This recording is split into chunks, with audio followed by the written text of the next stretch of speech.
Halo, assalamualaikum warahmatullahi wabarakatuh. Sobat muslim semua, benarkah Syekh Siti Jenar tewas di tangan Sunan Kudus? Seputar kematian Syekh Siti Jenar masih menjadi misteri.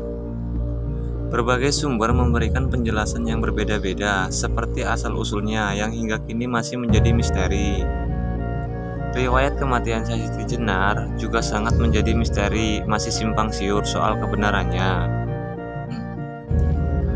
Saat Sunan Kudus menghunuskan kerisnya, terdengar ledakan yang sangat keras seperti besi beradu dengan besi. Lalu dilakukan tusukan kedua. Syekh Siti Jenar menghilang, tidak ada wujud jasadnya. Hingga tusukan keempat, tubuhnya melemas. Kemudian menguncup, menjelma menjadi bunga melati yang sangat harum baunya. Syekh Siti Jenar akhirnya tewas setelah tubuhnya ditikam oleh Sunan Kudus dengan keris kaki kata naga yang diberi oleh Sunan Gunung Jati. Sunan Kudus menghunuskan kerisnya setelah Syekh Siti Jenar diberi sanksi hukuman mati atas ajarannya yang kontroversial bernama Manunggaling Kaulo Gusti. Pelaksanaan hukuman mati dilakukan di halaman Masjid Agung Cirebon secara terbuka. Ada cerita lain pada serat Syekh Siti Jenar Ki Sosro Wijojo. Disebutkan bahwa Syekh Siti Jenar mangkat akibat dihukum mati oleh Sultan Demak Raden Fatah atas persetujuan Dewan Wali Songo yang dipimpin oleh Sunan Bonang, sehingga masyarakat dapat menyaksikan eksekusi tersebut.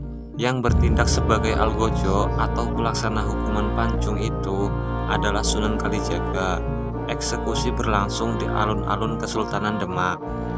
Sedangkan pada Baba Demak, Syekh Siti Jenar meninggal bukan karena kemauannya sendiri. Karena dengan kesaktiannya, ia dapat menemui ajalnya. Tetapi dia dibunuh oleh Sunan Giri. Keris yang ditusukkan ke badannya hingga tembus ke punggung dan mengucurkan darah berwarna kuning. Setelah mengetahui bahwa suaminya dibunuh, istri Syekh Siti Jenar menuntut bela kematian itu kepada Sunan Giri. Sunan Giri menghiburnya dengan mengatakan bahwa bukan dia yang membunuh Syekh Siti Jenar, tetapi dia mati atas kemauannya sendiri. Dalam babat Tanah Jawi diceritakan bahwa Syekh Siti Jenar terbang ke surga, tetapi badannya kembali ke masjid. Para ulama takjub karena dia dapat terbang ke surga, namun kemudian marah karena badannya kembali ke masjid. Melihat hal yang demikian, Sunan Giri kemudian mengatakan bahwa tubuhnya harus ditikam dengan sebuah pedang, kemudian dibakar.